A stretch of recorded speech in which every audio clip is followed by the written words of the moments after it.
Good morning, everyone. Morning 6 a.m. meditation, pranayam, normal workout session class.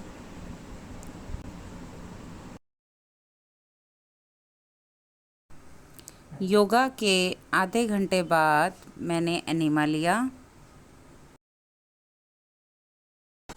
अब मैं नहा धो के बिल्कुल रेडी हो गई हूँ। आज मैंने एनिमा से पहले वाटर थेरेपी करी है, ठंडे पानी से सिकाई करी है स्टमक में, और उसके बाद मैंने एनिमा लिया है। और अब मेरा पूजा का समय हो गया है, चैंट मेडिटेशन करूंगी और उसके बाद मैं नारियल पानी लूंगी। ये मैंने नारियल पानी निकाल लिया है एक बाउल में और मैं इसको फिल्टर करके ले लूंगी। शाम को 4:30 बजे मैं अपनी स्कूटी से अपने बेटे को लेने के लिए उसके ट्यूशन सेंटर तक गई हूँ। ये मेरा बेटा है, से हेलो। हरे कृष्णा। मैं नेचुरोपैथ किरण रावत आप सभी का अपने इस आरोग्य किरण यूट्यूब चैनल पे स्वागत करती हूँ। फाइनली आज 21 डे कंप्लीट हो गया मेरे उपवास का, और ये उपवास चिकित्सा मेरी बहुत अच्छी रही। मेरी ये जर्नी मैं आपको शायद शब्दों में उतना बयान नहीं कर पाऊं कि कितने उतार चढ़ाव के बाद और बहुत सारी मुश्किलों के बाद ये मेरी जर्नी जो है बहुत अच्छे से सक्सेसफुल रही है। और आज कंप्लीटली 21 डे हो गया है और मुझे खुद यकीन नहीं हो रहा कि 21 डे से मैं ओनली सिर्फ पानी पे, लेमन वाटर और हनी वाटर पे हूँ। उसके अलावा मैंने कुछ नहीं लिया। मेरे लिए 5 दिन करना भी बहुत मुश्किल हो रहा था और मैंने 21 डेज कर लिया, तो ये मेरे लिए एक मिरेकल है।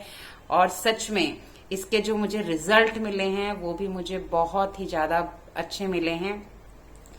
मेरा शेड्यूल आपको आज सुबह से पता चल ही चुका है। बात करते हैं मेरे रिजल्ट की।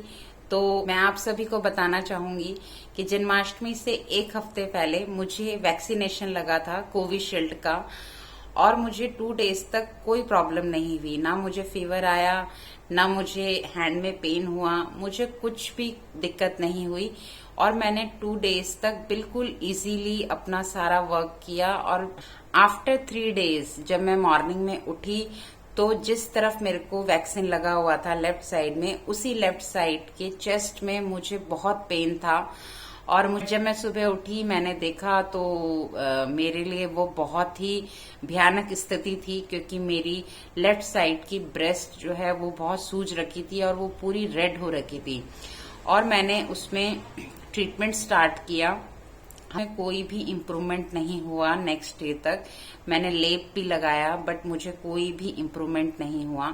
उसके जब वो नहीं ठीक हुआ, उसमें स्वेलिंग बढ़ती चली गई और उसमें जो पस था वो बनता चला गया, और वो जब रिड्यूस ही नहीं हुआ, उसको हमने कई तरीके से निकालने की कोशिश करी। तो फाइनली हमने देखा कि हमें क्या करना चाहिए, क्योंकि उस सिचुएशन में जैसे कि आप जब वैक्सीन लगाते हैं तो आपको कोई भी दोबारा कम से कम 15 to 20 डेज कोई भी एंटीबायोटिक नहीं लेनी होती।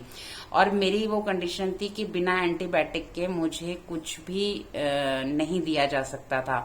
तो हमने नेचुरल तरीके से एंटीबायोटिक यूज करना शुरू किया। बट मुझे इतना सीवियर पेन था कि मैं स्कूटी तक ड्राइव नहीं कर सकती थी, मैं घर से बाहर नहीं निकल पा रही थी। और स्वेलिंग इतनी ज्यादा थी कि हद से ज्यादा स्वेलिंग थी। तो मैंने फिर सोचा कि अब इसमें क्या करना चाहिए। तो आयुर्वेद में लीच थेरेपी होती है, जौंक की थेरेपी, रक्त मोक्षण के नाम से जानी जाती है। तो मैंने लीच थेरेपी में जाने का सोचा आफ्टर जन्माष्टमी, बट मेरे नियर बाय कोई भी लीच थेरेपी का सेंटर नहीं था। और जहां पे तो मैंने अपने सभी मित्रों से जो एलोपैथ में थे, आयुर्वेदाचार्य थे और नेचुरोपैथ में भी थे, सभी से कंसल्ट किया कि मुझे क्या करना चाहिए। तो ऑलमोस्ट सभी लोगों ने मुझे यही सलाह दी कि मुझे ऑपरेट करा लेना चाहिए और जल्द से जल्द ऑपरेट करा लेना चाहिए, क्योंकि ये कैंसर भी बन सकता है अगर मैंने इसको ध्यान नहीं दिया तो। और मुझे अपने सारे टेस्ट करा लेने चाहिए, बायोस्कोपी वगैरह बहुत सारे उन्होंने मुझे टेस्ट रिकमेंड कर दिए। तो मैंने कोई टेस्ट नहीं कराया। मैंने कोई भी आगे फर्दर कुछ भी ट्रीटमेंट मेडिकली नहीं लिया। मैंने 2 दिन सिर्फ अपने लिए वक्त दिया कि मुझे क्या करना चाहिए और मुझे क्या करना है आगे, जो मुझे फ्यूचर में भी ये प्रॉब्लम ना आए, क्योंकि अगर ये मुझे फर्स्ट 1 टाइम हुआ है तो मुझे आगे भी कभी भी हो सकता है। तो ये चीजें ध्यान में रखते हुए मैंने अपने आप को ऑब्जर्व किया कि मेरी पिछली क्या हिस्ट्री रही है और मुझे क्या करना चाहिए, क्योंकि ऑपरेशन की बात थी। ऑपरेशन के नाम से सभी को एक टाइम लगता है कि करना चाहिए नहीं करना चाहिए।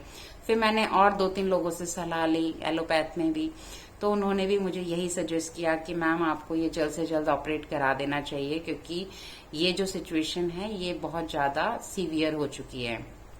और उन्होंने भी कई सारे टेस्ट मुझे रेकमेंड किए। फिर फाइनली आफ्टर 2 डेज जब मैंने पूरा एनालाइज किया अपने आप को, नेचुरोपैथी में भी किया, और साथ में डॉक्टर त्यागी जी, डॉक्टर उषा जी जो हैं गोरखपुर से, उनसे मैंने बात करी और सलाह मशवरा किया कि अब मुझे आगे क्या स्टेप लेना चाहिए। तो नो डाउट ऑपरेशन तो सेकंड ऑप्शन मेरे लिए था ही। तो मैंने इस चिकित्सा को करना ज्यादा बेहतर समझा। मैंने कहा कि मैं उपवास चिकित्सा वैसे भी करना ही चाहती थी, आज नहीं 2 दिन बाद सही या 10 दिन बाद मैं ये करना ही चाहती थी। और वैसे ये उपवास चिकित्सा मैं नवरात्रि से शुरू करना चाहती थी, बट मेरे साथ ये प्रॉब्लम हो गई, तो इसलिए मुझे ये उपवास चिकित्सा बहुत जल्दी शुरू करनी पड़ी। और आज फाइनली मेरा 21 डे कंप्लीट हो गया है। जैसे ही मैंने ये उपवास चिकित्सा शुरू करी और चिकित्सा के दूसरे ही दिन से मुझे मेरी चेस्ट में बिल्कुल पेन नहीं था, मतलब जो भी मेरी चेस्ट में पेन था वो बिल्कुल खत्म हो गया था। 3rd डे मुझे जो ईचिंग हो रही थी वो खत्म हो गई, और 4th और 5th डे तक आते आते मेरी चेस्ट में जितनी भी स्वेलिंग थी वो पूरी तरीके से खत्म हो गई। उसके बाद मैंने नोटिस किया आफ्टर 6 और 7 डेज कि सिर्फ चेस्ट में ही नहीं, कम हीमोग्लोबिन की वजह से जो मेरी बॉडी में स्वेलिंग रहती थी, फुल बॉडी में स्वेलिंग रहती थी, वो स्वेलिंग भी मेरी जड़ से खत्म हो गई। आज 21 डे में मुझे एक भी दिन ऐसा नहीं था कि मैं मॉर्निंग में उठी हूं और मुझे अपनी बॉडी में कहीं भी स्वेलिंग नजर आई हो। मुझे एक भी दिन स्वेलिंग नहीं हुई, मुझे एक भी दिन कमजोरी फील नहीं हुई, जबकि हीमोग्लोबिन कम था। उसके बावजूद भी मुझे कोई प्रॉब्लम नहीं हुई। मैं घर पे ये चिकित्सा करी, जबकि ये चिकित्सा नेचुरोपैथी के हॉस्पिटल्स में करनी चाहिए थी, बट वो सिचुएशन नहीं थी। मेरे बेटे के एग्जाम्स थे तो मुझे ये चिकित्सा घर पे ही करनी पड़ी, और मैंने घर पे रह के भी काम किया, क्योंकि इस चिकित्सा में साफ है कि आप उतना काम कर सकते हैं जिसमें आपके शरीर को थकावट का अनुभव ना हो। आप इसमें हल्का व्यायाम भी कर सकते हैं, बट मैं बाकी के काम कर रही थी तो इसलिए मैंने इसमें व्यायाम नहीं किया। और जो भी इस उपवास चिकित्सा में और थेरेपीज ली जाती हैं और चिकित्सा ली जाती हैं, जैसे मड थेरेपी, ठंडे गर्म पानी की सेक, और आहार चिकित्सा में Honey water, lemon water, normal water, वो मैंने पर्याप्त मात्रा में लिया और टाइम से एनीमा किया, टाइम से अपनी थेरेपी करी, तो मुझे किसी भी तरीके की कोई प्रॉब्लम नहीं आई। बट मैं आप सभी से अनुरोध करूंगी, चाहे वो खुद भी प्राकृतिक चिकित्सक हैं, कृपया करके घर पे ये चिकित्सा बिल्कुल ना करें। मैं आप लड़ना है और प्राकृतिक चिकित्सा से ही लड़ना है, कि कल को कोई भी मुझे ये ना कहे कि अपनी बीमारी के लिए आप एलोपैथ में इलाज कराने के लिए गए, आपने प्राकृतिक चिकित्सा से इलाज क्यों नहीं किया? क्या प्राकृतिक चिकित्सा में इसका इलाज नहीं है? जबकि प्राकृतिक चिकित्सा में हर गंभीर समस्या का इलाज है, और वो भी जड़ से है। मैंने सिर्फ और सिर्फ अपने चेस्ट की स्वेलिंग के लिए, ईचिंग के लिए, पेन के लिए ये चिकित्सा करी थी, बट देखिए फाइनली मुझे मेरे पूरे शरीर में इसका जो रिजल्ट है वो मुझे मिल रहा है, और मेरा वेट भी काफी कम हुआ है। मेरा वेट कम से कम 8 kg के आसपास रिड्यूस हुआ है, जो कि बहुत ही एक अच्छा सिम्टम है मेरे लिए। और साथ में मुझे जो मेरा हीमोग्लोबिन का, मुझे लगता था कि मेरा हीमोग्लोबिन हमेशा मेरा उतना ही रहता है। तो मेरा हीमोग्लोबिन अभी बिल्कुल कम नहीं है, मेरे हाथों में लालपन काफी आ रखा है। तो दैट मीन्स कि मेरे उस प्रॉब्लम में भी मुझे इम्प्रूवमेंट मिली है। और इम्प्रूवमेंट ऐसा नहीं है कि आज 21 दिन हो गए तो आज तक ही मिलेगी। अभी जो आगे के मेरे 21 दिन और होने वाले हैं या 20 दिन और होने वाले हैं, क्योंकि अभी मेरा आज व्रत, कल से मेरे जो है व्रत ये खुल जाएंगे, तो मैं एकदम से भोजन नहीं खाऊंगी, अन्न नहीं लूंगी। कल से मैंने जूसेस शुरू करने हैं, वो भी पानी के साथ मिला के। उसके बाद फिर मैं नॉर्मल जूसेस लूंगी, उसके बाद मैं फ्रूट्स लूंगी, उसके बाद मैं वेजिटेबल्स लूंगी, उसके बाद मैं वेजिटेबल सूप में आऊंगी, उसके बाद मैं जाके दलिया और खिचड़ी में आऊंगी, वो भी बॉयल, या फिर बॉयल वेजिटेबल्स में आऊंगी।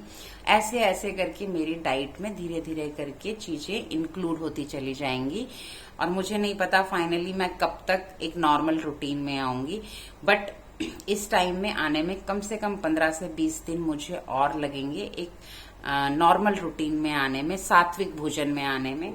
और जहां उस टाइम पे भी मुझे रिजल्ट मिलेंगे, उस टाइम पे भी रिजल्ट मिलेंगे। क्यों? क्योंकि मेरा जो शरीर है अब डिटॉक्सिफिकेशन कर रहा है, और उसके बाद अब जब इसके अंदर धीरे धीरे करके न्यूट्रिशंस ऐड होंगे, तो न्यूट्रिशंस के साथ साथ अब बॉडी डिटॉक्स भी करेगी। तो अब दोनों काम साथ में होंगे, और ये बहुत ही अच्छा अचीवमेंट रहेगा। और इसके रिजल्ट मुझे आगे आने वाले 20 दिनों में भी बहुत अच्छे मिलने वाले हैं, नो डाउट। तो मैं आप सभी से प्रार्थना करती हूँ कि अगर आप ये चिकित्सा करना चाहते हैं तो आप हमसे कंसल्ट करिए, हम आपको गाइड जरूर करेंगे। पर घर पे रह के ये चिकित्सा बिल्कुल ना करें, और अपनी मर्जी से बिना वजह उपवास की कोई भी चिकित्सा इस तरह से ना करें। अब आपके लिए आती है एक गुड न्यूज। वो गुड न्यूज ये है कि जो भी हमारे साथ नवरात्र में उपवास चिकित्सा को करना चाहता है 9 दिन की, तो वो हमें हमारे व्हाट्सएप नंबर पे कांटेक्ट करें। हम उनको एक फॉर्म फिल कराएंगे, रजिस्ट्रेशन करेंगे उनका, और अपनी अंडर ऑब्जर्वेशन में 9 डेज का फ्रूट में, सिर्फ फ्रूट और फ्रूट जूस में उनकी 9 डेज की चिकित्सा करेंगे। और आप देखिए कि उन 9 डेज में आपको एक अलग ही अनुभव प्राप्त होगा, एक अलग ही सुकून प्राप्त होगा, और जो आध्यात्मिक रूप से भी आपके शरीर को जो पॉजिटिव मिलेगा, जो पॉजिटिव वाइब्स मिलेंगे, उसका आनंद भी बहुत ही अलग होगा। तो आप सभी जो ये चिकित्सा नवरात्र में करना चाहते हैं, नवरात्र चिकित्सा उपवास की, तो आप हमसे जुड़ सकते हैं। आप लोगों का तहे दिल से स्वागत है। और मैं अब आगे आने वाले वीडियोस में अपना डाइट जैसे जैसे रहेगा वो बताने की पूरी कोशिश करूंगी, आहार चिकित्सा के बारे में बताने की पूरी कोशिश करूंगी। और जैसे जैसे नए नए सेशंस आएंगे आपको उसमें डेफिनेटली पता चलता रहेगा। आज वाणी को यहीं विराम लेती हूँ, और आप सभी से प्रार्थना करती हूँ कि आप सभी अपने स्वास्थ्य के प्रति अग्रसर रहें, खुश रहें, स्वस्थ रहें, मस्त रहें। Hare Krishna Govind. God bless you all.